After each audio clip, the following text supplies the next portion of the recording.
så han mig med hårdt i blikket, altså hårdtisk. Det er løgn! Det er løgn! Jo, men det stod, det er løgn!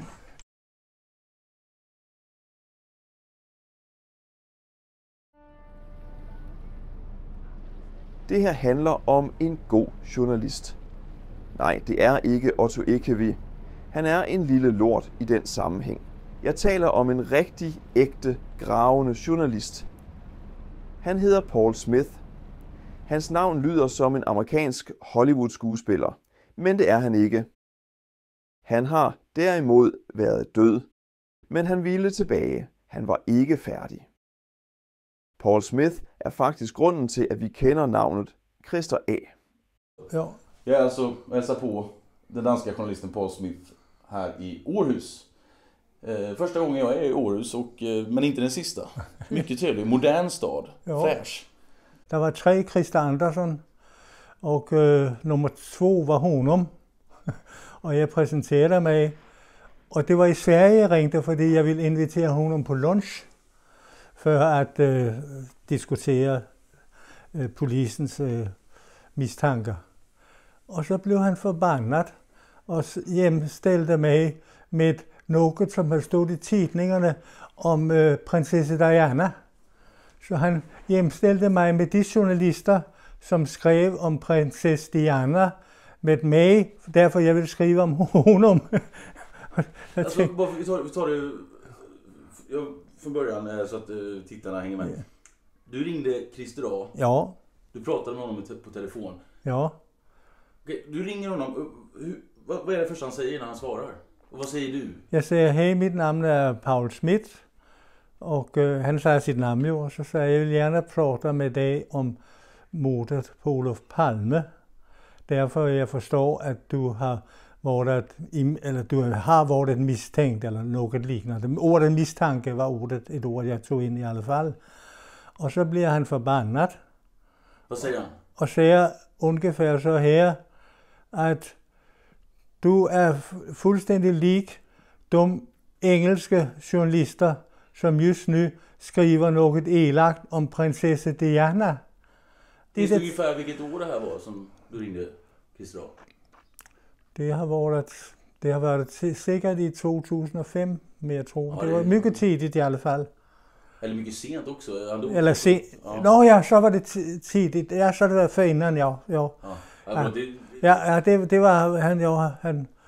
Altså Palme mørdes i 28 februari 1986. Ja, 86, ja. Vi kanske ska säga också, för du hade ju, kan vara bra att säga, du hade hjärtstillestånd för 2 år sedan. Ja, jag är ett medicinskt särtillfälle. Jag har varit hjärtedöd i 28 minuter. Precis, du har varit död. Ja, så jag är inte rädd för att dö, för man märker ingenting, kan jag säga. alltså är det så? Ja, okej. Men då sa de efteråt ute på Skyby sjukhus, at altså mit korttidsminde, der havde jeg forloret 10%, mens långtidsminnet er okay, der har jag ingenting förlorat. Så det är ju klart om att det inte var det motsatta. Tillbaka till samtalet med Christer A. Jag ska inte avbryta dig. Okej, du ringer honom. Han jämför dig med journalisterna som trakasserar prinsessan Diana. Ja, precis, ja. Vad är det mer? Och så blev jag, fordi han jo bor så nära till mig, så tänker jag, det är väl inte så, att han kan komma midt på natten och sätta eld på min stuga. Jag menar, när du kan mörda Palme kan du väl också sätta eld på en dansrummerstuga. En stuga i Mölndal? Ja, i Mölndal, ja, i Mölndals kommun. Så där ringde jag till Ulf Årsgaard och så sa, nej, sådan en typ är han inte. Det ska du inte vara rädd om. Det är han inte. Det var ju bra att få veta. Så jag kunde vara i lugn och ro där i stugan. Jag har aldrig sett honom gå, jag har aldrig sett honom prata. Det enda jag har hört, det är då det här polisförhöret då. Ja. Inget annat. Men du har liksom pratat med honom, så hur avslutade samtalet? Jamen, han la luren på. Precis efter det med Diana, eller? Ja, efter det så la han luren på, ja. Det blev inget samtal? Nej.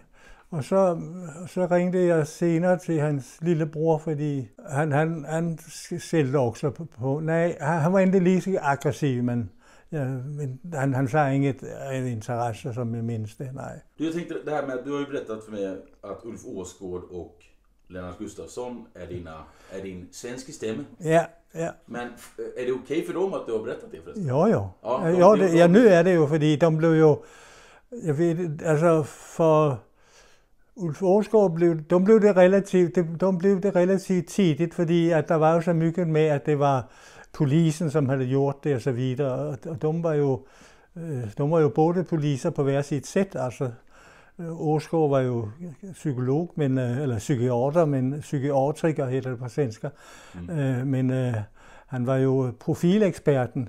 Ja, visst. Og som profilekspert, så gav han jo en mycket fin beskrivning faktisk av Christer Aar, uden at have hørt, ingen kendte honom på det tidspunkt, vil jeg sige, at en professionel, han skyder ikke med en Magnum revolver.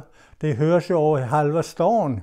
En professionel, han skyder med en pistol med ljuddæmpere. For om man skyder med en pistol med ljuddæmpere, så vil andre bare se, at der er en mand, som ramler omkuld, og så vil de tro, at han kanskje er beruset, det var fredag kvæld. Og så kunne han promenere sakte, men sikkert bort. Og der kan jeg jo sige, at den danske modstandsrørelsen efter 1943, høsten 43, så började de at likvidere Gestapo-tjallere. Jeg tror, de likviderede nogenstans 350, altså indtil krigen var slut. Og i början så skød de jo også, og så tittede der alle mulige. Og der var der en eller anden tyskvenlig person, som også så det. Og så havde han, hører hans mørderen, eller gerningsmanden så ud og så videre. Så de lærte sig mycket snabbt, at de skulle have pistol med ljuddæmper, og så skulle de promenere bort. Helt vanligt, fordi så... För att inte väcka uppmärksamhet. Ja, och så skjuter man flera skott. Och man skjuter i huvudet och i kroppen. Ja, men, och man tar med sig, man lämnar vapnet menar jag. Eller hur? Man lämnar vapnet, man tar inte med sig vapnet. Jo, man tar vapnet med, den bygger vi sen. Lämnar man inte det på platsen? Det lämnar man inte, det tar man med sig, men og man slutter altid med et hovedskott. Fordi du kan jo, som jo også man kan læse i Granskningskommissionens betænkende, der kan man jo læse, at det var jo fordi Lisbeth Palme og Olof gik i armkrog, at når han skød mod hende, Anders har hun jo også blevet mørdet, sandsynligvis, fordi det er den der tunge kalibervåben. Men det var det, som rettede hendes liv formodentlig. Hun fik bare den der skår, der tværs over ryggen, som er beskrevet i Granskningskommissionen. När var senaste gången du hade kontakt med Ulf Åsgård eller Lennart Gustafsson? Relativt sent, altså ganske sent. For nogle år siden eller sådan der. Skal vi säga 2 år siden er nog inte fel. Jag är väldigt nyfiken på vad de säger nu när det har varit lite uppståndelse i media, framförallt via Jon Jordos bok. Men jag tycker faktiskt, visst, Jon Jordos har skrivit en jättebra bok, men jag tycker det är viktigt att det är lite därför jag är här, för att jag vill visa mina tittare att det är faktiskt du som är den första som skrev om Christer Aar, och det är du som fick fram bild på honom. Du skrev om honom innan man ens visste vad han hette.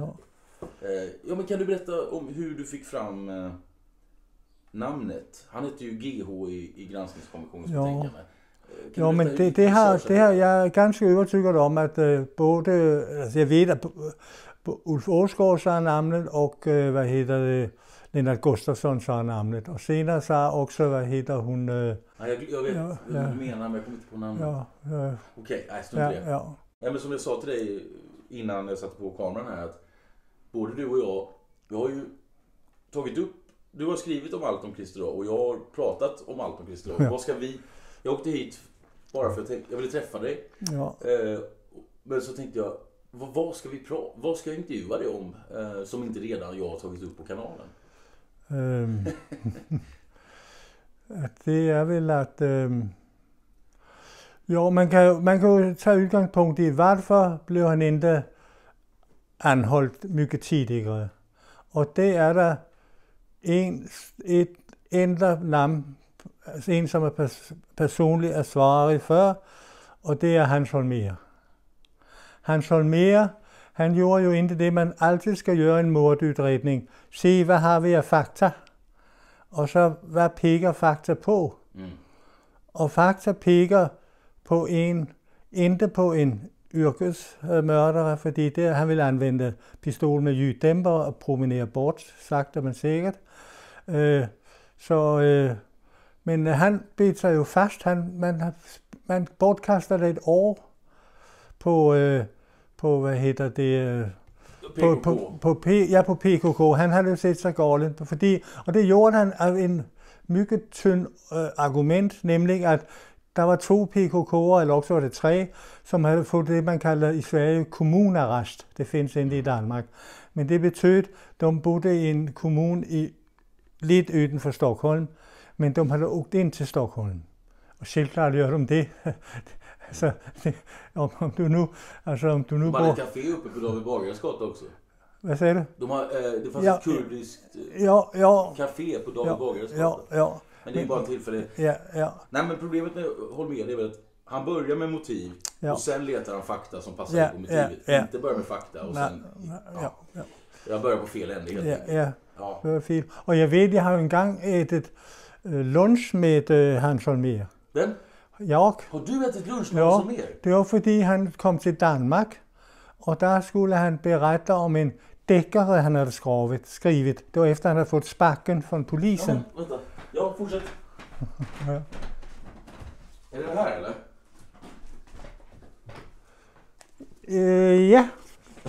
Det här var ju tur att du nämnde det. Varför inte berättat det förut? Okej, du har ätit lunch med Hans Holmér. Ja, det var fordi han jo altså kom til Danmark og skulle, eller Aarhus, for at, tale om sin bog her. Og der kom jo en del danske journalister, og så var jeg jobber der dengang på noget som et Husets Forlag, som lå just hernede i staden. Og det var dem, som arrangerede det, altså stod for arrangementet. Og så blev jeg placeret tværs over Holmér, fordi så kunne jeg også være der tolk, fordi jeg prater svensker og forstår svensker. Nu viser jeg, at de journalister, de forstod faktisk alt, hvad han så. Altså, hvad Holmér. Ingenting? Jo, alt. Jo, du forstod alt. Ja, for danskere forstod jo også ja, så det var ikke et problem. Men så på et tidspunkt, så sagde jeg til ham, ved du, at du ved selvklart, at ud på natten klokken 3, så tog Ruder med fraktion æren, skulden, hvad man nu vil, for mordet. Og det var bare en opgift, det havde stået i dagstidningen Politiken, som man kan hjemstille med Dagens Nyheder i Sverige. Det havde stået sådan en lille notits på dagen efter. Så han mig med hårdt i blikket, altså hårdtisk. Det er løgn! Jo, men det stod, det er løgn! Jo, okay, så er det løgn. Altså, jeg tænkte, det var da, altså, er der et eller andet skrue, som har løsnet sig heroppe, altså, at man... Denna man... Det var... Altså, wow, okay. Jo, han så ud så her, om folk skulle have glemt bort det. Så der tænkte jeg også, at der er et eller andet fejl på hans mentalt, når han kan blive så forbandet over bare en liten flokker. Jo, i det. Og så lang tid efter, så læste jeg en gammel pensionært, efterforskningsleder, jeg glemte hans navn, men han blev flokket om, hvorfor han havde nogle opgifter. Nu var det ikke nye længere, men han havde nogle ofte opgifter, som når Holmér var efterforskningsleder, kunne være betydelse. Så sagde han, det vil jeg aldrig give. Jeg ved jo, høre han var, når han var ved polisen nogen anden stans. Han går altid efter et eller andet spor, altså noget sådan der. Så jeg vil ikke forbruge min tid på at fortælle noget til Hans Holmér og hans folk, fordi det er bortkastet information. Han var sikker på sin. Han var jo som 95% sikker på PKK. Så det. Men det var interessant at pludselig opleve, at han så mere blev inte bara förbannad, men som man säger på svenska, skitförbannad. Altså, virkelig. Minns du vad ni käkade? Vad ni åt? Nej, det var, hvad hedder det, det var smørgåser. Smørgåser? Ja. Og så var der øl og, nej, jeg ved om der var brændvin. Det havde det sikkert været der, for det var jo i Danmark, så det, og man har lidt mygget endnu mere liberalt forhold til brændvin den gång, end man har ny. Altså. Precis, det börjar med Hans Holmér och så slutar det med åklagare Christer Petersson. Vad ska vi göra? Vad kan man göra mer med Klistralspåret? Jag har ju till exempel, jag tänker, jag har ju åkt ut och funderat på vad kan han ha gömt vapnet? Förutom det, vad kan man, finns det något mer? Vad tycker du jag ska göra? Altså, det enda man kan, og det kommer der tyvärr ingenting ud af, det er jo at plotte med brodern. Ja, det er de två saker jeg tænker. Ja, men så er der jo kusinen. Ja.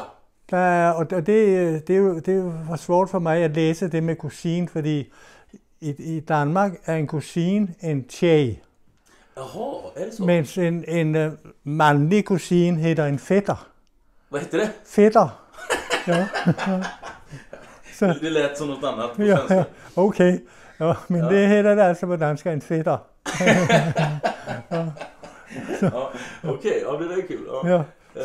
Så derfor var det, så når jeg satte med ved det der dokument, skulle hele tiden gøre symbol for mand og symbol for kvinder, for hele tiden at hytte ud af. Ja, okay då. Og den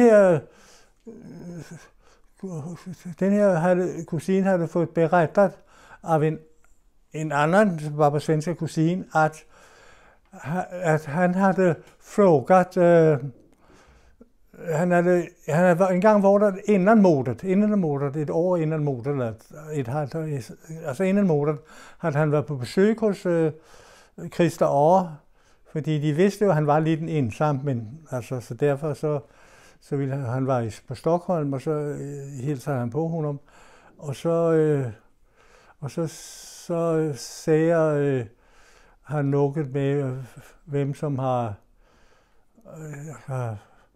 mørdet Olof Palme. Det Christer Aar, han svarer ikke på det, men hans kusin sagde, at efter Palme var mørdet, så då tog det kusinen inte fråga Christer Aar, om det var honom, som havde dødet Olof Palme. Derfor som kusinen så, om han kan mörda Olof Palme, då kan han väl också mörda den som ställer frågan, var det du som gjorde det? Det var, ja. Och det kanske är därför kusinen inte vågade berätta för nej, jag gick ganska nyligen. Relativt, i alla fall 18 tror jag. Ja, det var mycket senare i alla fall. Ja, det var. Och han säger i Svenska Dagbladet poddserien som kom nu i våras, blod är, för då frågar varför har du väntat så länge? Ja.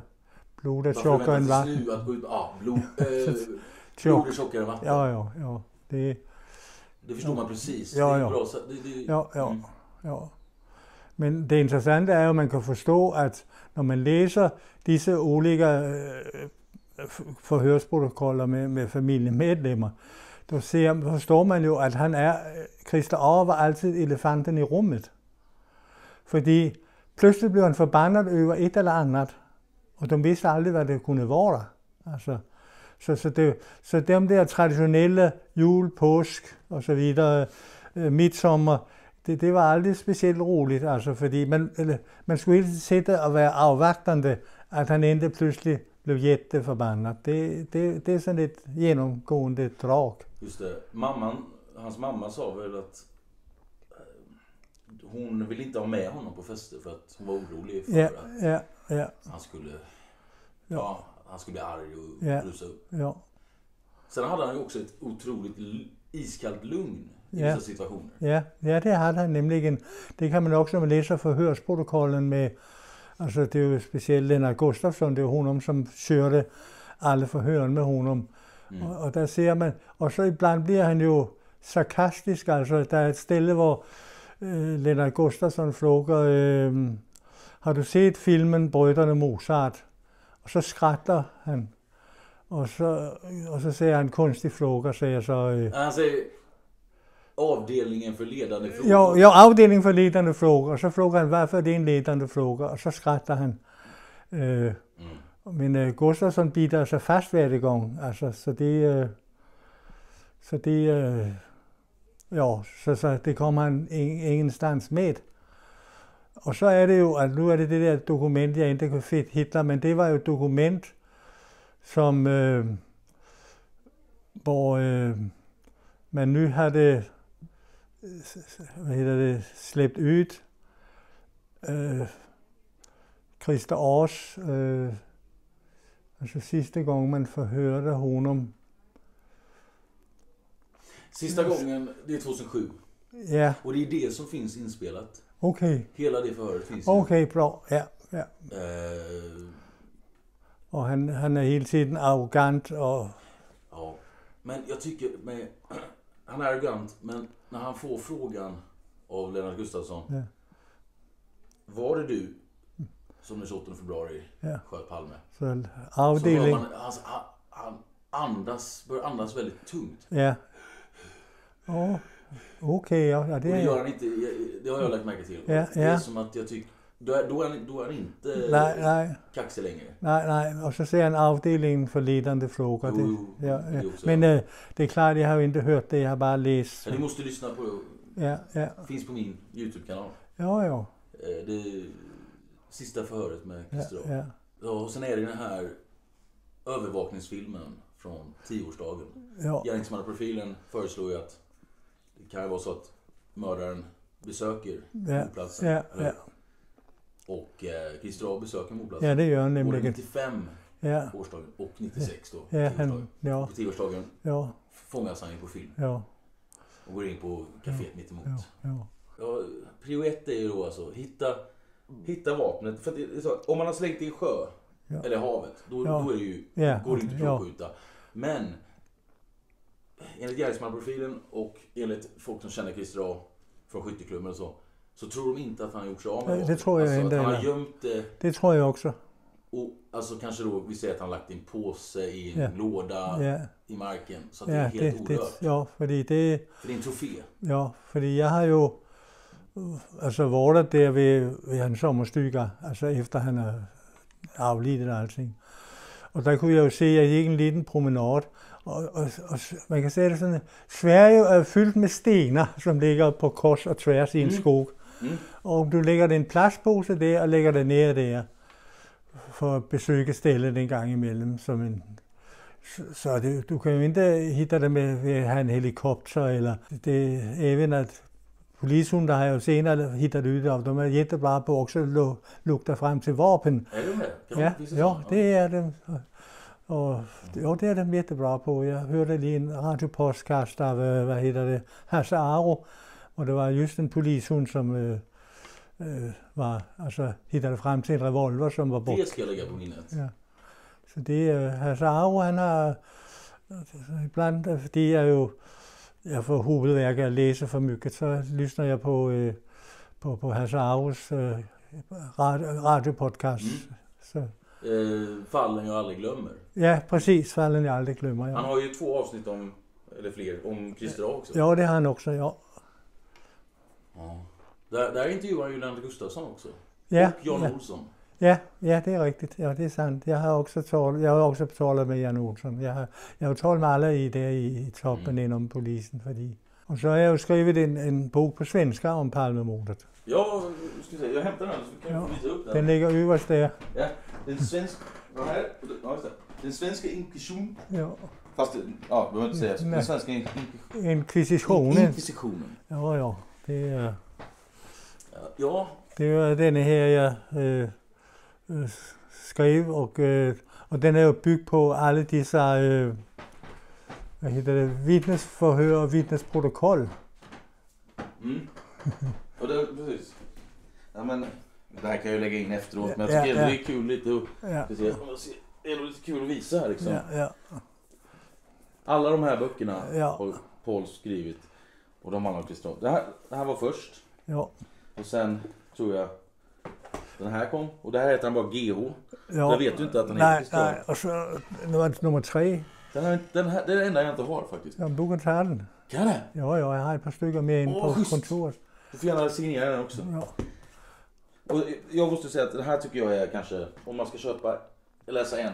Ja, Så. Ja, det håller jag med om. Ja, de finns att beställa i Sverige, men annars kan man, jag vet att jag beställer från förlaget. Ja, man ska beställa från förlaget. Ja. Ursäkta om jag stökade till, men... Jo, nej men... Jag tycker att i Sverige, alltså du... tycker inte du har fått tillräckligt med cred. Jag tycker det är därför jag vill träffa dig också, för att visa tittarna att det har skrivits om Christer A. Och det gjordes för snart 20 år sedan skrev du din första bok om Christer A. Ja, det är 20 år sedan. Jag tror den här kom... Ja, skitsamma. Ja, du har gjort ett bra grävjobb, Paul. Ja. Ditt namn förresten, det har jag aldrig tänkt på. Paul Smith. Ja. Varför det låter som en amerikansk Hollywood-stjärna. Ja, men det kommer från Blekinge. Blekinge? Ja. Där bodde jag förra året. Ja.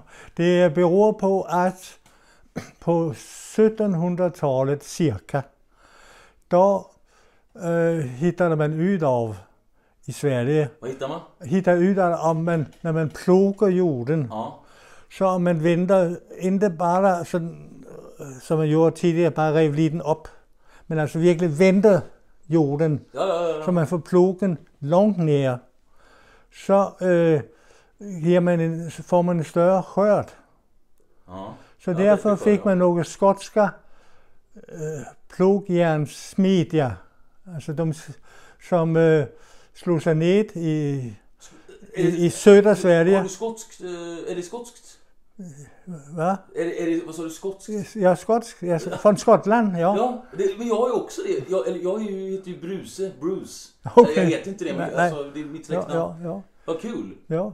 Är det något mer vi kan ta med? Det irriterar mig bara hende där. Hende som... Jag går lige hen og ser på mine papper, så sætter på pause, fordi... Anna.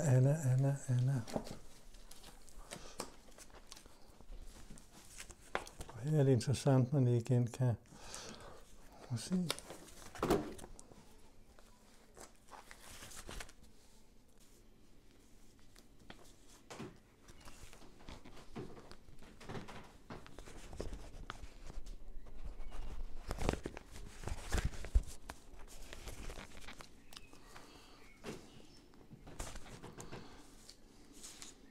Ja, det er altså første brev, jeg fik fra Ulf Årskov. Det var 2011. Det är så.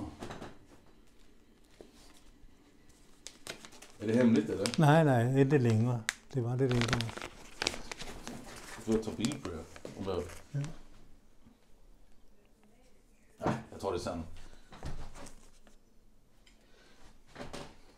Okej då, jo. Du kan flytte det der, som ligger til venstre fremad, så kommer det ved at lyse utifrån. Ja, precis. Jag ska bara få in skärp på den här. Jag tar en bild sen. Är det bara den sidan eller? Du kan bare tage den der på.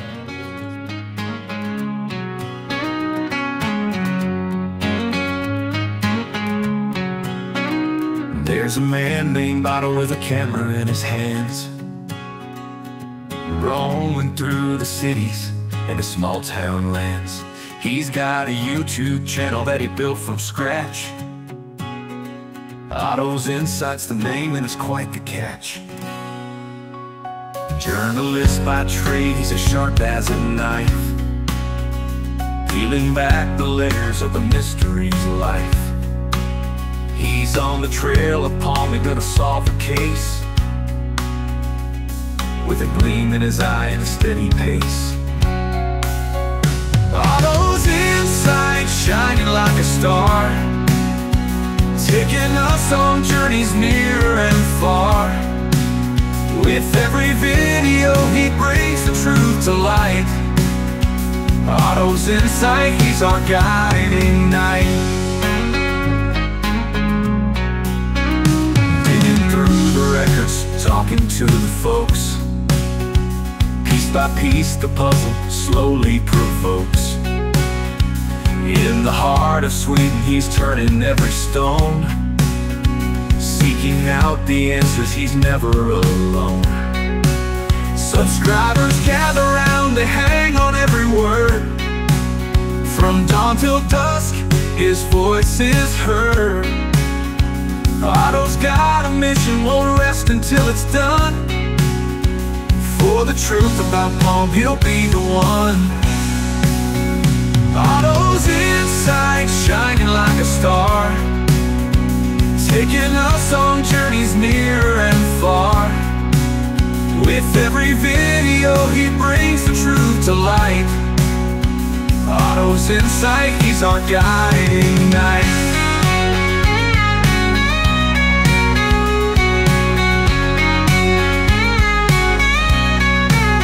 Subscribers gather round, they hang on every word. From dawn till dusk, his voice is heard. Otto's got a mission, won't rest until it's done. For the truth about Palm, he'll be the one.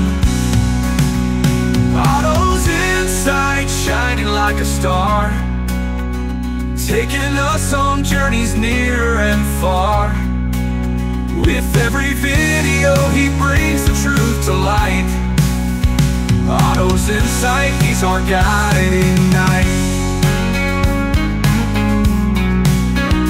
Otto's insight, he's our guiding knight.